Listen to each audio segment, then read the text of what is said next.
স্বামী কে? স্বামীর সম্মান বোঝেন আপনি? স্বামী কে? যার ব্যাপারে নবী সাল্লাল্লাহু আলাইহি ওয়াসাল্লাম বলেছেন, আমি যদি আল্লাহ ছাড়া অন্য কাউকে সিজদা করতে বলতাম, তাহলে মেয়েদেরকে বলতাম তারা যেন স্বামীদেরকে সিজদা করে। আপনাকে আমি কিভাবে বুঝাবো স্বামী কে? স্বামীর মর্যাদা কোথায়? এগুলো কি ইসলাম মেয়েদেরকে ডমিনেট করছে এগুলো দিয়ে? কেন? এই স্বামী আপনার জন্য সারাটা জীবন ক্ষয় করে ফেলে।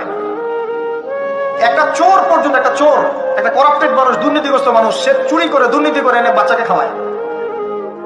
একটা ধর্ষক পর্যন্ত ওর মেয়েকে আদর করে। পুরুষ মানুষ কি জিনিস কেমন করে বুঝবেন? সারাটা জীবন ক্ষয় করে ফেলায়। যদি আপনি তার আনুগত্য করেন, তার সামনে সুন্দর মতো থাকেন, তার কথার সাথে তর্ক না করেন, ভালোবাসা দিয়ে থাকেন, আপনার জন্য সে জীবন দিতে প্রস্তুত থাকবে। স্বামী কে? স্বামীর সম্মান বোঝেন আপনি? স্বামী কে? যার ব্যাপারে নবী সাল্লাল্লাহু আলাইহি ওয়াসাল্লাম বলেছেন, আমি যদি আল্লাহ ছাড়া অন্য কাউকে সিজদা করতে বলতাম, তাহলে মেয়েদেরকে বলতাম তারা যেন স্বামীদেরকে সিজদা করে। আপনাকে আমি কিভাবে বুঝাবো